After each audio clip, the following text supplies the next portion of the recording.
All right, how you doing, guys? Professor EDC with response video. This is a response video to a very good friend of mine, Dirk Werning. And so Dirk called me out in his last Dirkscussion and talking about very interesting points of view, very interesting questions. He just mentioned two, basically three questions, but I found that it was just full of interesting points to analyze, things I have thought about in the past, and I keep on thinking, and of course, battling with. Why? Because, it's kind of my mental exercise. So one of those things that I enjoy. And so Dirk very kindly decided to throw me the ball and get me involved, and I appreciate it, my friend. I do enjoy. This is something that we have talked about in the past, this type of videos, and well, here it goes. So basically, and by the way, if you guys have not subscribed to Dirk's channel, go on right over, pause the video, and go and subscribe and give a like to all his videos. They're wonderful. Anyways, let's start. Where should I start? I found various things. First, I'm going to underline or highlight the three questions that Dirk asked, and the first one was, do you keep track of your collection? Do you rethink your collection? And the next point I'll go over it, but do you keep track of your collection? Well, yes, I do. As a matter of fact, I do. I do have prices and lists that are set apart just in case something happens to me, and so that the collection can be sold. Because, well, what is my family, my dear ones? What are they going to do with knives? They're not into them, right? So what am I going to leave them? To my nephew, perhaps I might leave one of those folders or knives that I really enjoy. A couple of other knives, but I don't know, 2, 3 heirlooms, and that's it. But the rest has to be sold. And it has to be sold. Most of them in a good state. They are in a good state. So and a lot of them are really hard to get in Mexico. So of course they just have to be sold, because that's what's gonna help the people around me, the people that are gonna have to deal with the funeral and all. Yeah, I know it's sometimes hard to talk about these things, but we gotta think about them at some point, don't we? And so it's something that I've done in the past and that I keep on doing, and that it's updated in my collection. So in that sense, yeah, I keep track of what I have and the prices, and some of the people that might be able to help sell the collection or pieces, And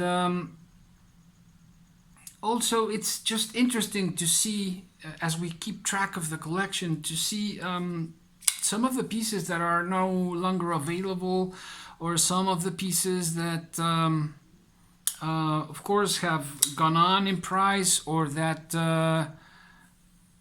are cheaper now, because that can also happen. Not always. That's not the case always, but it can happen. And so keeping track of how things change, it's important, right? It's important as we take a look at blades, right? we want symmetrical blades. We want blades that are balanced. And so, in that sense, we gotta keep our lives symmetrical. We gotta keep our lives balanced. Otherwise, we wouldn't have a good tool in our hands, and we wouldn't have a good tool living our lives. At least that's what I think. What do you guys think? Then, do I rethink my collection? Obviously, of course I do. I rethink my collection all the time as to I continuously study my knives, whether they're knives or they are folders, whether they are modern blades or they are slip joints. I continuously study them in depth, geometries, the sensation when opening and closing, the performance when cutting and slicing, the cool factor, just taking a look at one piece and what does it say to me? By the way, how do you like the lighting? I thought it's more propis for a chat like this. And of course I had to bring out this awesome gift from Dirk, my breakfast glove egg coin. Love this thing. So anyways, rethinking my collection. As part of the YouTube world, I'm obliged to rethink my collection because there has to be rotation. I don't have the funds to keep this going if there's no rotation. If I don't sell part of my collection, if I don't clean the closet, right? And that's what I just have to do from time to time. And when there are crises, and I'm gonna get there into trouble. I'm gonna get there into another point that Dirk mentioned, and that is if I sold X amount of knives of my collection, I could. That's paraphrasing Dirk, and thinking of the value of my collection, of some pieces of the collection as a whole. What can I do? Do I think about this? Do I rethink about that? Of course I do. And first of all, I gotta rethink my collection in matters of my preferences. As I study them and go through them, and fall in love with them or out of love with them. I have 3 different cases, and those are the 3 most important cases. And then I have the magnets that are usually behind me when I do the live streamings. And those are knives that are just part of the continuous rotation. And then there are those that are, I don't know, in this type of cases, this type of, how do you call them? What are cases? Yeah, whatever. And, but out of the 3 main big cases, and I say big, I don't have a huge collection. It's a decent one, at least for me. And I'm, as Dirk said, for quite some time I'm satisfied where I am. I'm in a good place with my collection. But what if I sold part of my collection or my collection? Well, I rearrange my collection into the cases, the case of things that I like the most and that I would hardly sell, and then the mid-range in difficulty to perhaps sell, and then the third case that would be easier for me to sell. That's after I went through what's on the walls and in the in this small case-like pockets for the knives. So how many knives do I have? I have no idea. I really have. I haven't sat down and counted. It got to a point where I had 200 and something, 14 or something like that, and I traded and I sold and I scaled up. You know, going from cheap budget knives, folders, into better things. So that's another thing. What to use the collection for? Well, to improve, definitely. And I do have a lot of notes to improving quality. And of course, when I improved in quality, that meant a decrease in quantity, but that's okay. Also, one thing, it took me some time to get here. It's not, you know, from one moment to the next that you get here. At least it took me some time to understand, to rethink my collection, to find out where I wanted to go, to balance, right?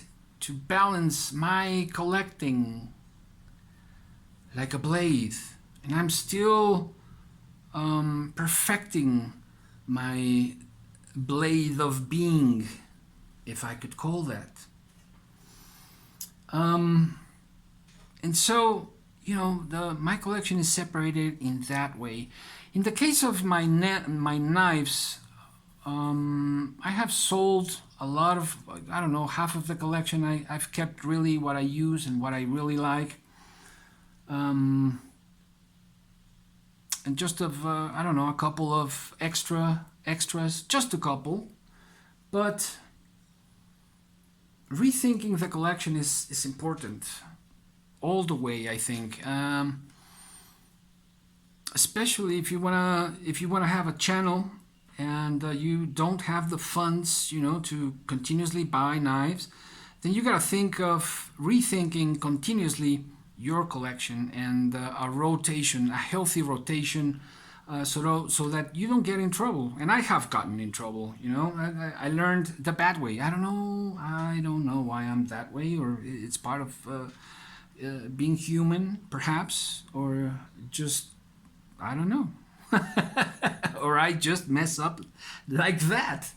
But that has led me to other points of view that Dirk mentioned. And he said this phrase that I totally agree with him, and that I've been there for quite some months. I'm in a good place with my collection right now. And I totally agree. Because in matters of my collection, I'm really happy where I am. And we are talking about a place of satisfaction. I'm satisfied with what I have. If I wasn't able to buy a knife for the rest of my life, would it be okay? Absolutely. Absolutely. But that's something, again, that is something that took some time. And so, you know, you get the blade fever and you start buying, and you sometimes you make a debt out of knives, and sometimes you just have too many knives, and well, that's the way it goes, and that's the way it went for me. And I wish I could have said that I learned the smart way, that I hadn't made mistakes, but I have, and I have learned from those mistakes. So it takes time, but then again, I'm in no hurry. I am in no hurry. I got to learn about customs. I've gotten to buy some customs, and I have been fortunate enough to be able to sell them, because if not, you know, whew, expensive knives. And I will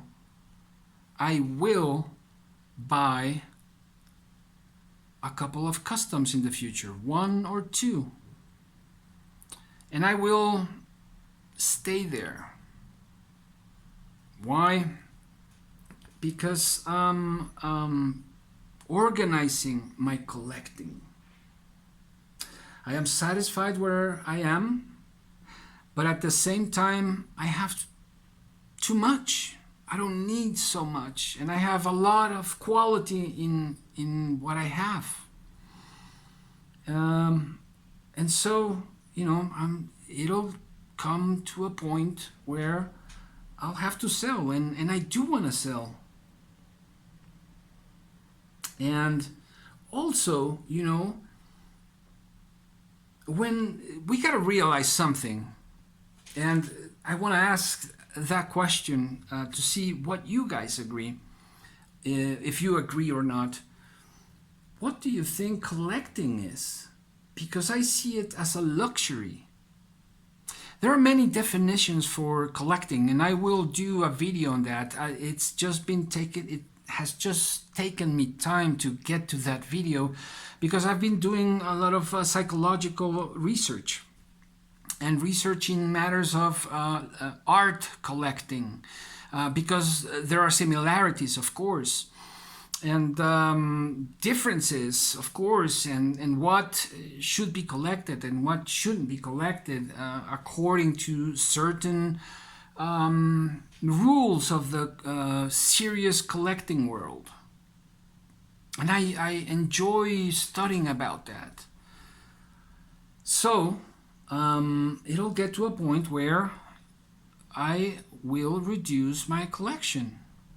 And you know, I like this numbers, these Kabbalistic numbers, like 21, like 13 and 7, my magnificent 7, and so that's a good number. Also 13, right?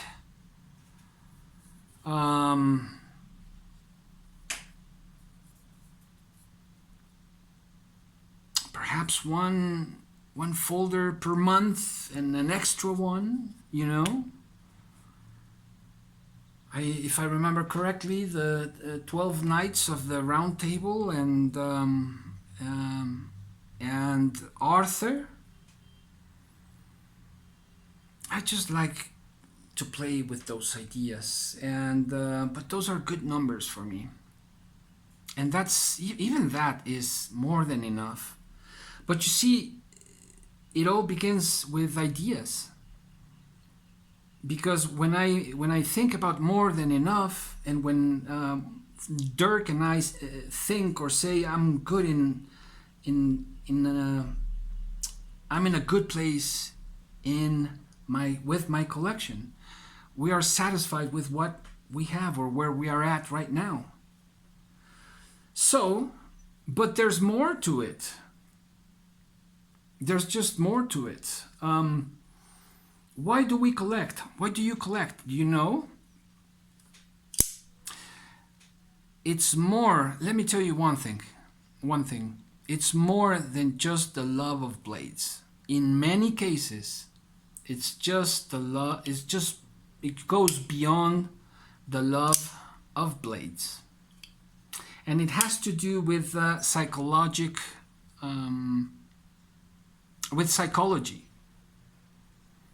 with a personal psychology, of course.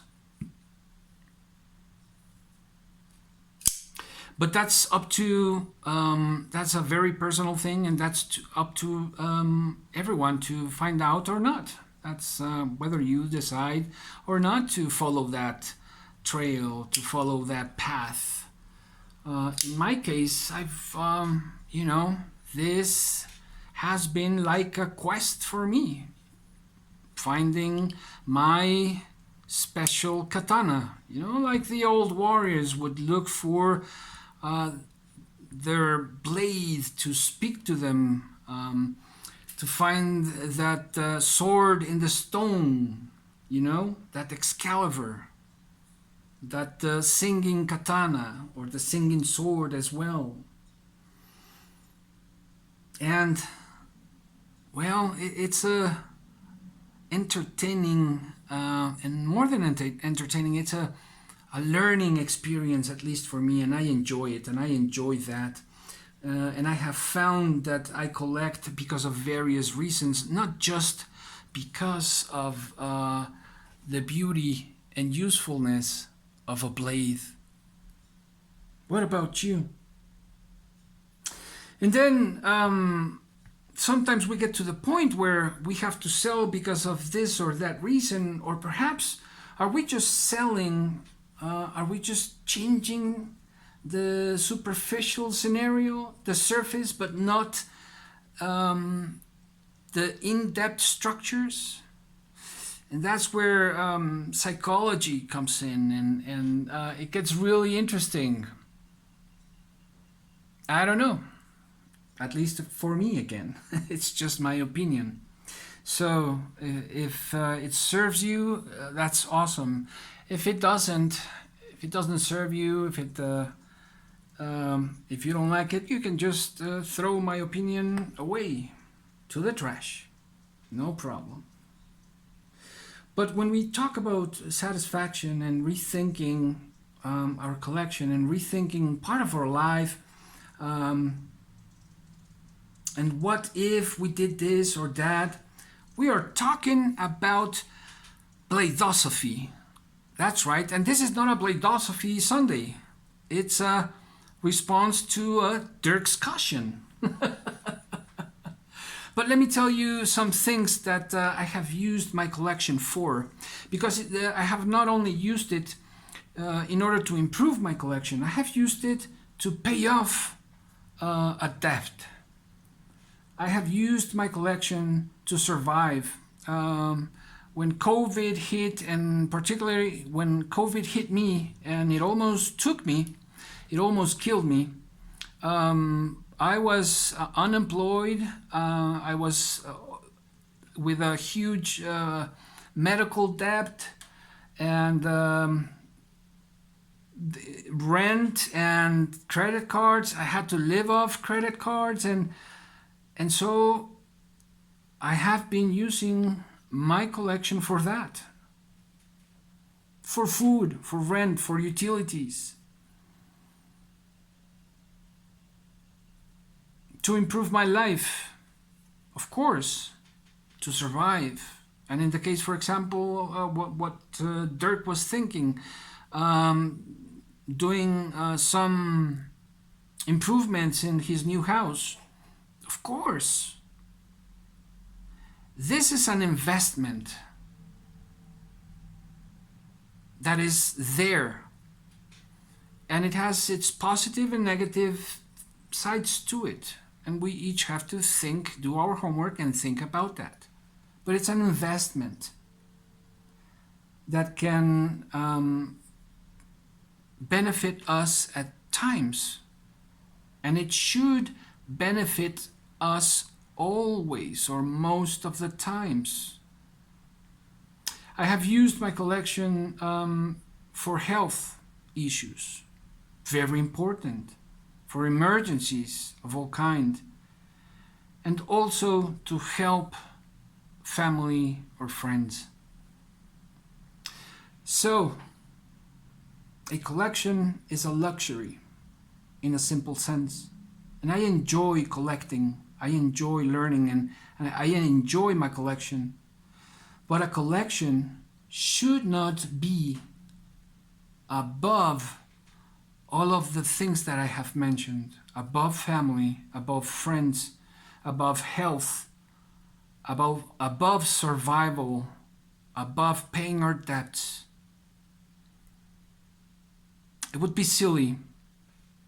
And of course, it will depend on the context. It always depends on the context. The context changes with times, and this we have seen when we talk about art and philosophy and economy and whatnot. So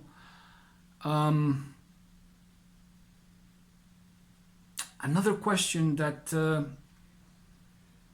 Dirk threw out there, and I don't know if he didn't even notice that he threw out there, but is there a long way, a wrong way to do collecting? Absolutely. And I'm not talking about gaining depth. Of course, if you go over the credit cards, you're done for, and that's gonna take years to get out of. But the wrong way to do this is by valuating the collection. And like I said, this is a luxury and I enjoy it. But this luxury should not be above principles, people that we love. And if it does, that's where our blades are not symmetric, where our blades are not balanced, when they don't have a good grind. Because then collecting can become attachment, obsession, and in the end, selfishness. And so, the thing is, we each need to think about the way we collect. Enjoy our collecting. Enjoy it in a balanced and healthy way. And not forget about what really, really is important. Yeah, these are great, phenomenal pieces that are improving and improving through time. But sometimes we forget what really is important. And although I value my collection, I value my family, my friends, my health, my peace of mind more than these simple but awesome tools. I hope you enjoyed it. And I'm going to throw the ball. Who am I going to throw the ball to? Who can I throw the ball to? There's just too many questions. But I'm going to throw the ball to Rafi from 7 Ready. And I'm going to message you, Rafi, and see if you want to participate on this. And see if we can get this going as we were chatting a few weeks ago. So hope you guys enjoyed it. There you go, Dirk. Has taken me, I don't know how long, because I haven't seen the watch on the cell phone.